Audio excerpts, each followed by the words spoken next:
Portugal kalah 0-1 dari Maroko di perempat final Piala Dunia 2022. Kekalahan itu membuat perjalanan mereka di Qatar pun berakhir. Fernando Santos menyebut suasana ruang ganti timnya sangat hening dan penuh kesedihan.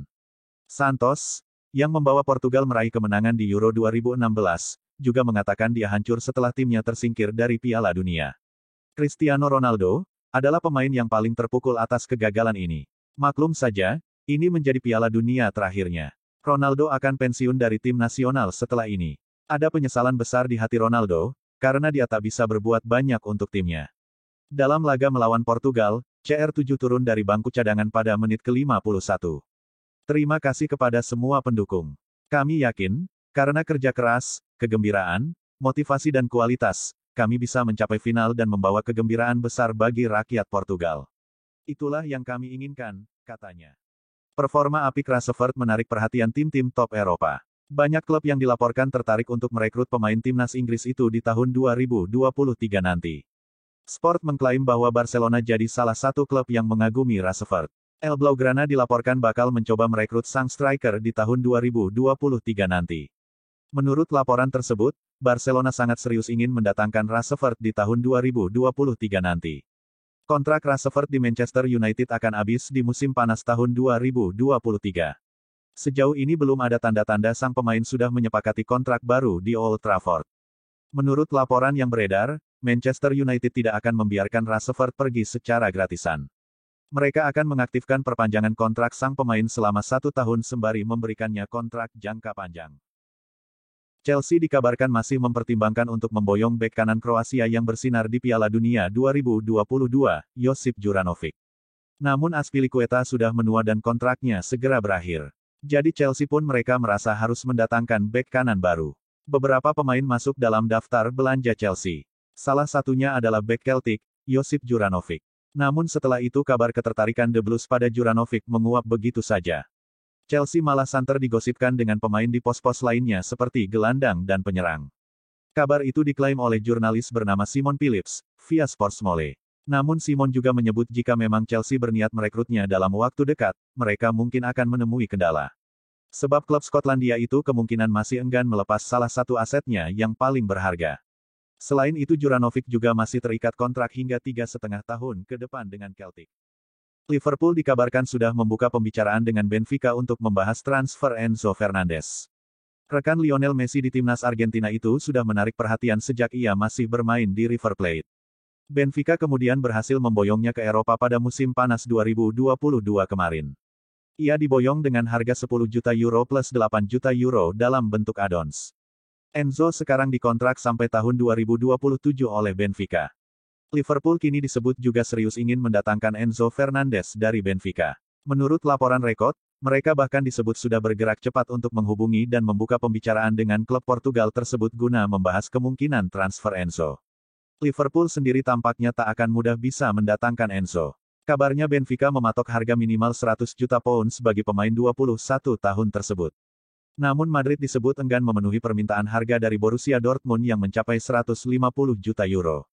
Jika Bellingham sulit, maka El Real akan mengalihkan perhatiannya pada Enzo. Arsenal berhadapan dengan AC Milan dalam laga uji coba. Meriam London menang dengan skor 2-1. Origi kembali mengancam gawang Arsenal di menit ke-27. Kali ini sundulan ex-Liverpool itu melenceng tipis ke sisi kanan gawang. Arsenal menggandakan skor di menit ke-41. Kali ini Reiss Nelson yang mencatatkan namanya di papan skor dan membawa The Gunners memimpin 2-0 sampai turun minum. Pertandingan berjalan cukup alot di 10 menit awal babak kedua meski kedua tim tak menurunkan intensitas permainan. Selepas itu, Arsenal dan AC Milan saling mendapatkan peluang. AC Milan baru bisa memecah kebuntuannya untuk memperkecil skor menjadi 1-2 di menit ke-78 lewat tandukan Fikayo Tomori. Di sisi waktu, Milan gagal mencetak gol balasan dan harus mengakui keunggulan Arsenal.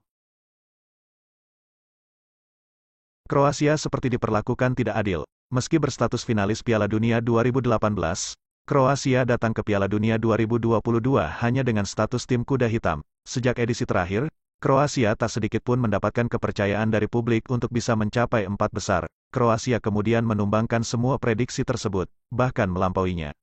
Modric bercerita tentang perjalanan Kroasia di Piala Dunia 2022 yang penuh dengan ketidakpercayaan dari publik. Kroasia hanya diperhitungkan lolos dari fase grup bersama Belgia, walaupun hanya Kroasia sendiri yang akhirnya lolos. Bermain dalam kondisi tidak dipercaya seperti itu bukanlah sesuatu yang mudah bagi pemain Real Madrid tersebut. Semua orang yang menjadi lawan kami selalu menjadi yang lebih favorit, kata Modric di laman resmi FIFA. Jika memang kami harus menderita lebih dulu, maka itu akan jauh lebih baik dengan bisa menang di akhir pertandingan, ucap Modric. Sebuah tekad diungkapkan Eddie Nketiah. Penyerang muda Arsenal itu mengaku siap menggantikan tugas Gabriel Jesus di lini depan The Gunners. Arsenal mendapat kabar buruk soal Gabriel Jesus. Mantan pemain Manchester City tersebut mengalami cedera lutut saat membela Brasil di Piala Dunia 2022. Cedera yang dialami Gabriel Jesus tentu saja merupakan pukulan telak bagi Arsenal yang sedang memburu gelar Premier League. Namun, Nketiah menegaskan bahwa siap menggantikan peran Gabriel Jesus sampai sang pemain pulih dari cederanya. Nketiah juga mengaku sudah berbicara langsung dengan Gabriel Jesus setelah sang pemain mendapat cedera. Nketiah berharap Gabriel Jesus segera pulih. Saya sudah berbicara dengannya dan berharap dia cepat sembuh. Kami akan merindukannya. Kami semua berada di belakangnya, beber Nketiah. Karim Benzema memang tidak bermain membela Prancis di ajang Piala Dunia 2022 Qatar. Namun, andai Prancis jadi juara atau runner-up, Benzema masih akan mendapatkan medali prestasi. Benzema baru saja dianugerahi gelar Ballon d'Or 2022. Artinya, kontribusi dan performa Benzema setahun terakhir sudah terbilang luar biasa. Nahasnya, Benzema dihantam cedera beberapa bulan sebelum Piala Dunia 2022 bergulir. Mimpinya pun sirna begitu saja. Benzema melewatkan banyak pertandingan Real Madrid dengan harapan dia bisa pulih tepat waktu untuk Piala Dunia 2022. Sayangnya, nasib berkata lain, Benzema kembali cedera. Menurut aturan FIFA, pemain yang namanya tercantum dalam daftar skuad untuk turnamen akan dihitung sebagai pemenang. FIFA akan memberikan medali kepada tim yang finish sebagai juara, runner-up, dan peringkat ketiga. Nama Benzema akan tetap tertulis sebagai salah satu pemain dalam daftar skuad Prancis yang meraih prestasi di Piala Dunia 2022. Tite mengundurkan diri sebagai pelatih Brasil setelah gagal membawa timnya melaju ke semifinal Piala Dunia 2022. Tite mengumumkan nasibnya tersebut tidak lama setelah Brasil dikalahkan Kroasia lewat drama adu penalti. Legenda Brasil, Ronaldo Nazario mencoba memberikan pendapatnya mengenai sosok yang tepat untuk menangani Seleção. Dari sekian banyak pelatih berkualitas, Ronaldo memilih 2 nama pelatih Portugal dan 1 nama pelatih Italia. Namun Ronaldo nampaknya kurang merekomendasikan para pelatih asli Brasil untuk menangani Seleção. Meskipun begitu, Ronaldo masih menyimpan 1 nama lokal sebagai rekomendasi pelatih Brasil selanjutnya. Yang ingin saya katakan adalah Fernando Diniz, pelatih Fluminense, adalah salah satu nama Brasil yang paling saya sukai, terang Ronaldo. Sebagai salah satu pemain terhebat Brasil, Ronaldo tentu saja berkesempatan menduduki kursi kepelatihan Seleção. Terlebih Ronaldo punya pengalaman yang bagus sebagai pemain saat masih berseragam Brasil. Timnas Brasil dikabarkan sedang mencoba merayu Pep Guardiola agar mau jadi pelatih mereka. Dilansir dari laman Sport, Federasi Sepak Bola Brasil tertarik menunjuk Pep Guardiola untuk menangani timnas Brasil. Kabarnya, Federasi Sepak Bola Brasil bakal menghubungi entrenador asal Spanyol itu untuk membicarakan hal tersebut. Lebih lanjut, Presiden Federasi Sepak Bola Brasil Ednaldo Rodrigues disebut bakal turun langsung untuk merayu mantan pelatih Barcelona itu melatih Seleção. Pasalnya, juru taktik berusia 51 tahun itu baru menandatangani kontrak baru bersama pasukan Manchester Biru pada awal tahun ini. Dia diikat kontrak sampai 2025. Kabarnya, sekarang mereka bersedia untuk menunggu sampai akhir musim nanti demi mendapatkan Guardiola. Pelatih yang akrab dikenal dengan nama Pep itu memang terkenal sangat jenius. Ia telah membawa Barcelona, Bayern Munchen, dan sekarang Manchester City mendapatkan trofi di bawah komandonya. Argentina melangkah ke partai puncak Piala Dunia 2022 usai mengalahkan Kroasia 3-0 di semifinal.